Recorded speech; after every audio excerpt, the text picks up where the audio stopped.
welcome to the channel. How's everybody doing today? I think I got my music a little too loud. Let me turn it down just a tiny bit. Gosh, it's already really low. Okay. Well, what we're going to talk about today is the role of music in daydreams. Now, we're going to watch Dr. Summers' video. But this is from 2023. Don't remember if I watched it back then, but it came back up in a post in one of our Facebook groups. What's the name of that group? So the main group is Maladaptive Daydreaming Disorder Support. But the other one is Maladaptive Daydreaming, A Day in the Life of a Dreamer. That's the other group. And this post came up, and I thought it was a new post, but apparently maybe somebody had commented, whatever made it come back up in the feed. And I thought, well, I don't remember if I watched it before or not. So I thought it would be a good thing for us to watch together and talk about, because I know a lot of people say that music plays a huge part in maybe triggering their daydreams or part of their daydreams. So yeah, let's see what he has to say about it. Now, before, this is from Dr. Summers. I keep wanting to say Sumner, but it's not. It's Somer. So Somer. I think it's Somer. Dr. Somer's website, his YouTube channel, which I have linked into the description. At least I did on YouTube. I need to check and see if it's on my Rumble. If not, I'll add it on the afterwards. But he's got a lot of good information, and he's like the leader of research in maladaptive daydreaming. So he is really doing wonderful work trying to get it in the DSM, in the book, so that doctors will know about it and be able to come up with treatment plans. So yay for what the work they're doing. Okay, so I'm going to first throw up my little fair use copyright disclaimer. Copyright disclaimer under Section 107 of the Copyright Act from 1976. Allowance is made for fair use for purposes such as criticism, commenting, news reporting, teaching, scholarship, and research. Fair use is a use permitted by copyright statute that might otherwise be infringing. Nonprofit, educational, or personal use tips the balance in favor of fair use. So I don't think that the Summit Clinic would strike anybody for using the videos, because they want the information out, but we want to follow fair use and do things correctly. So we're going to be do commentary through the video. And yeah, let me see if I can pull that up and we'll jump right in it. Let me copy. Okay, it's already in there. I just need to unhide it, I think.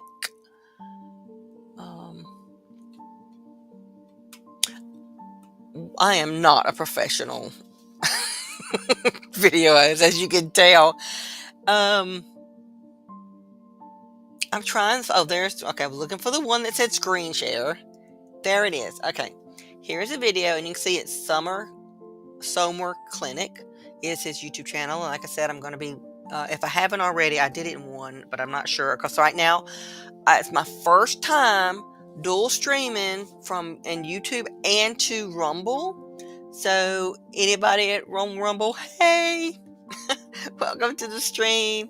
I usually upload my stuff to Rumble afterwards, but I finally think I figured out, went through the steps to add it. So hopefully it's working. Hopefully. Oh, and I need to get my comments up. So I need to get my chat box. Okay. Well, with that being the way, all right, I will leave it off until we finish the video. Okay. So I've got to actually go to the other page to turn it on, which is confusing. Okay, everybody ready? Let's go. Hello, everyone.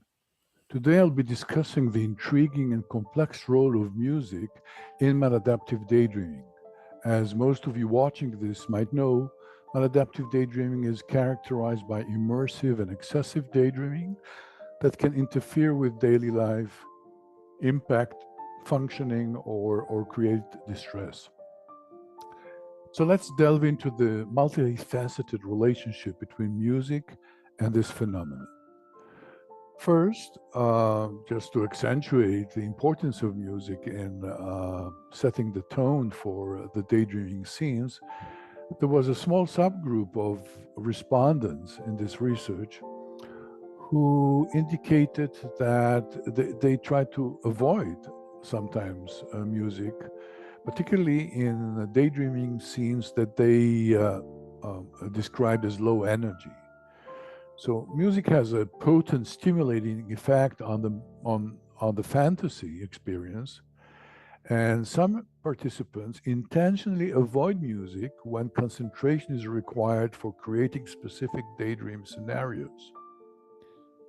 Music triggered maladaptive daydreaming, therefore, might hinder the development of desired fantasy storylines. To enhance concentration or to create the correct storyline, music is avoided by some. Sorry, I was muted. This is an interesting take. I hadn't even thought of that. That people avoid music because it might interfere with their daydreaming. I find for myself and what I've heard from others, it seems like most of the time people are not avoiding music altogether. They seek out music that fits their scene or their mood of daydream.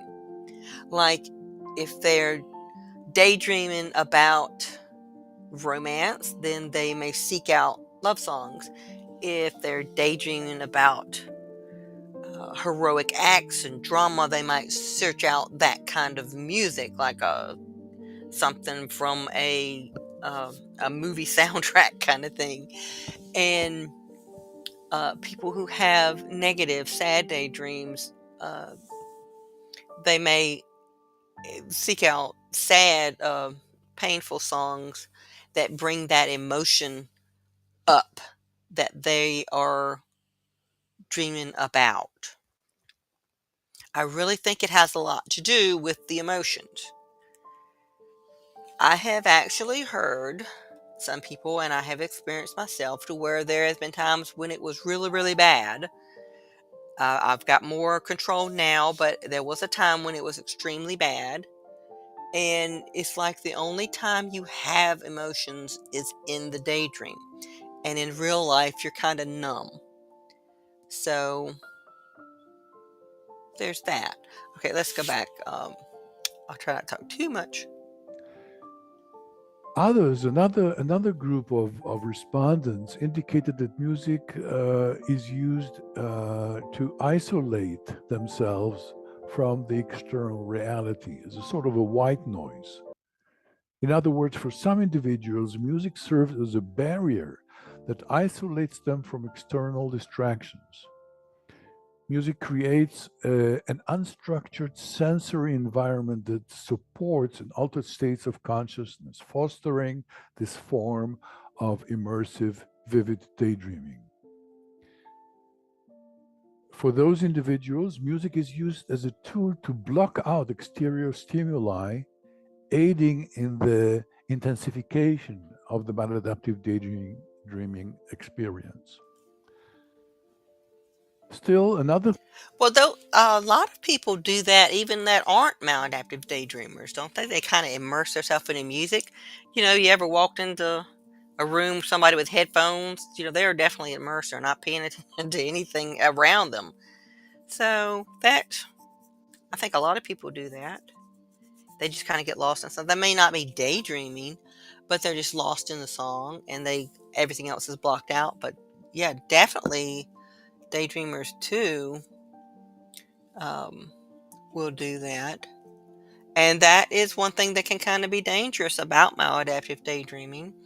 When you kind of start to block out the real world to totally immerse yourself, if you're not in a very safe environment, especially if you've got headphones on and you're walking down the street, or you're shopping, or whatever, if you're in public, that's very dangerous because there's a lot of crime and stuff that that target people who aren't paying attention. So it's really important to be in the moment when you're anywhere you could get hurt.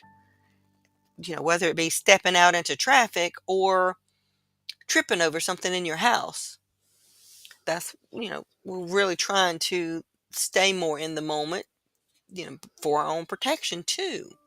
So I've, Theme that I identified in my interviews of these respondents to my call for participants was music as enhancing the creativity associated with developing the storylines of maladaptive daydreaming. So, music catalyzes creativity within maladaptive daydreaming. Participants associate specific tunes with varying emotions and use them to construct daydream scenarios. The influence of music on emotions and mood drives the thematic content of daydreaming, allowing for a more dynamic and emotionally charged experience. Yet another theme that I identified in my interviews was music as a trigger for maladaptive daydreaming. yes, I've heard that too a Music lot. can immediately trigger immersion in maladaptive daydreaming. Some individuals indicated that the moment they put on the music, their favorite music, they are immediately immersed in their fantasy. Furthermore, the power of music was described by some as triggering an automated behavior. So their sense of agency has been compromised. So daydreaming triggered by music is often characterized by a reduced sense of agency, by automatic behavior. I'm not sure what that agency means. I sense. I'm going to look it up.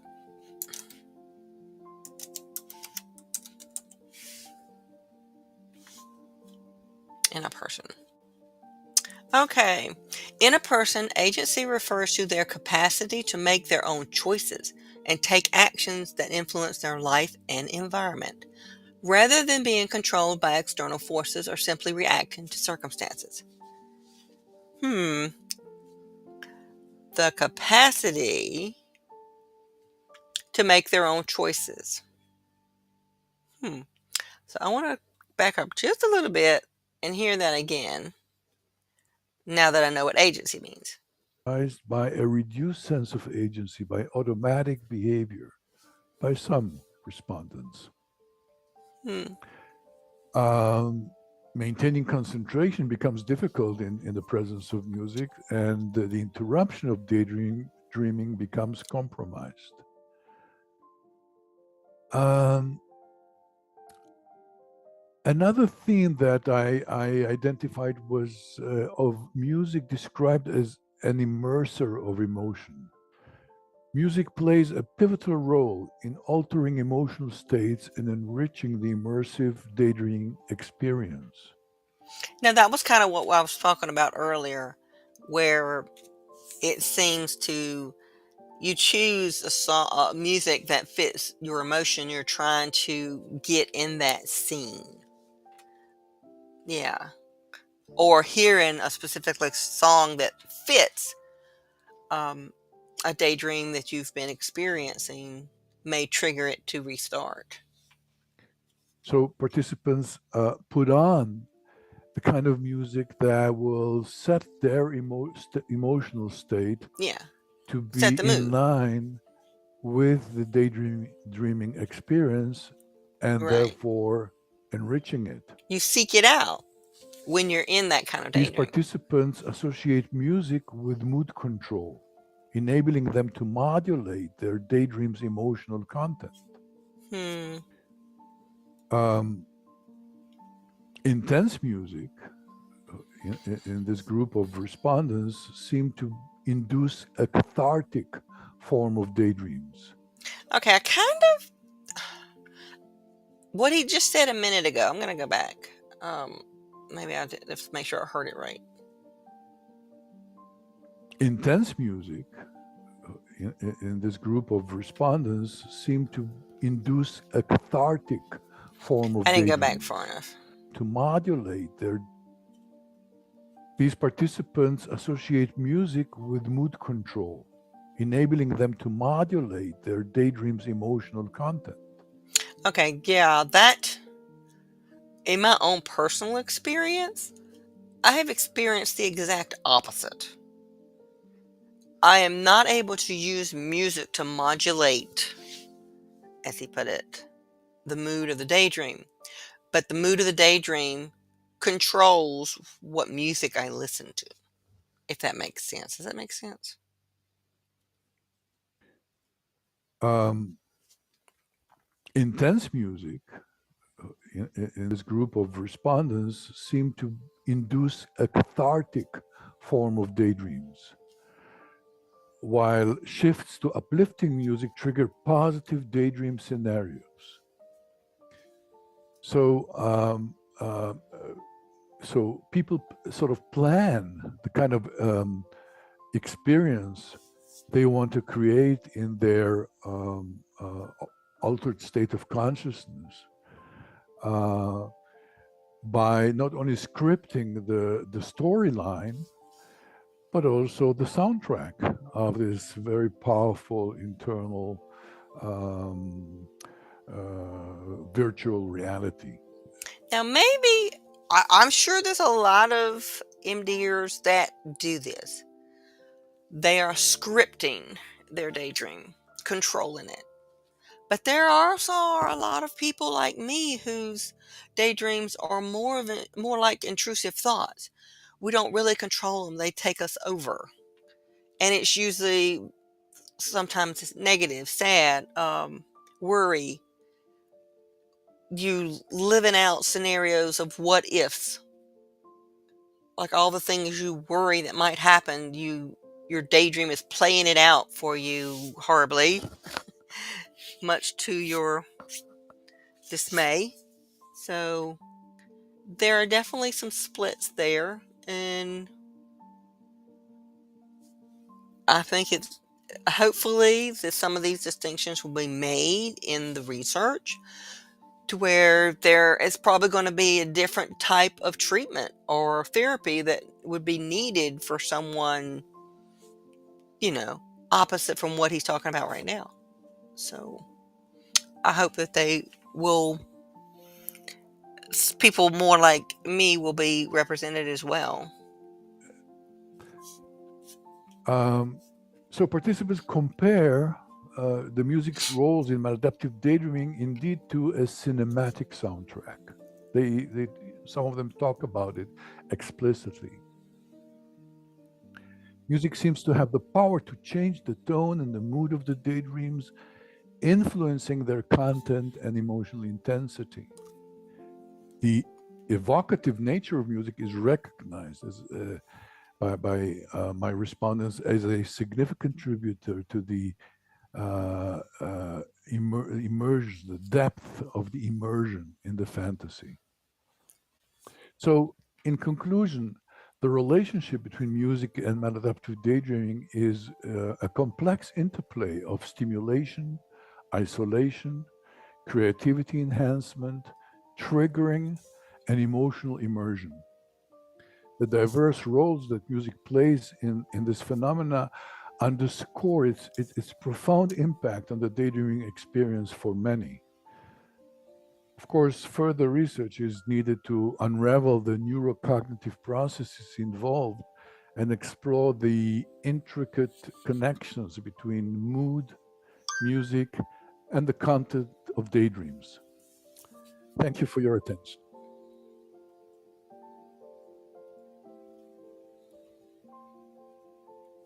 Okay, we're gonna stop sharing that. If I can figure out how to stop sharing it.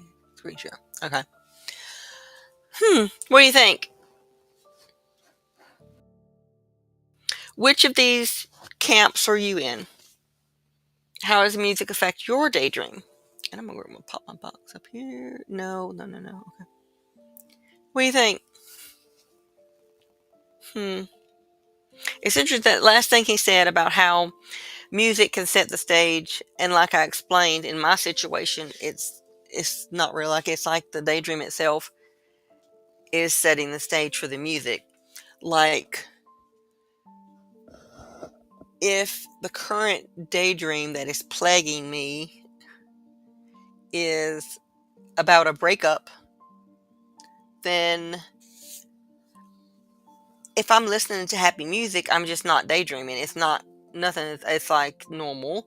But then if a sad song comes up, a breakup song comes on, boom, that daydream is back in my head, playing like a television that I can't turn off, matching the scenes to that music. So it triggers. It's like music will trigger whatever show is waiting to be played, not a new one. I mean, I really wish that I could just listen to upbeat music and have my daydreams become positive and uplifting. That would be nice. I would like that, but that's not the way it works for me. Like I've explained before, when it's really, really bad, it was almost like somebody taking and tying you to a chair in front of a television and making you watch these horrible shows that would make you cry, make you scared, all these things, and you couldn't turn it off, you couldn't control it. It was 24/7 in a loop running in your mind. And you would distract yourself just a little bit here and there, but like I said, it's much better now. Mine was worse when I was first started into menopause. I think hormones have a lot to do with it. So a lot of people, right when they're starting to have hormones, when they're in their teens and stuff, when they're having a fluctuation in hormones, they say a lot of people have a lot of difficulty with it then. So I do think that has a lot to do with it getting worse. But there is a spectrum of people, all walks of life, all age groups, everything, all situations that are suffering from this same disorder, but in many different ways. So I'm I found that controlling your controlling the things you can, uh, trying to eat better and get the proper exercise, because when your body's healthier, you can fight these things better. And using tools like meditation, mindfulness, relaxation techniques for because a lot of people like me, anxiety comes along with it. Those are some things. And if you look at some of the older videos, I've got some dealing with cognitive therapy coaching, like just some simple like what do you call worksheet kind of things you can go through, and it kind of helps you train your own self talk, kind of talk your own self down off the ledge of daydreaming. Oh, well, yeah, I thought that was a very interesting video, and I think it'd be good to go back to maybe some of his other older videos and see, and maybe look some more into his research, and maybe do some other shows to where we watch it together. I enjoyed that. So, okay, guys, feel free to talk in the comments. Anything you want to share with me, I appreciate reading it. And again, welcome to our Rumble watchers and our YouTube viewers. And we definitely need more followers on Rumble. So if you're over there, give us a follow. Even if you only watch us on YouTube, still would love to have you give us a follow over on Rumble. All right, guys, I'm going to head out of here because I do have to work today. So I will talk to you guys later. And let me drop in here my outro. All right. Bye, guys.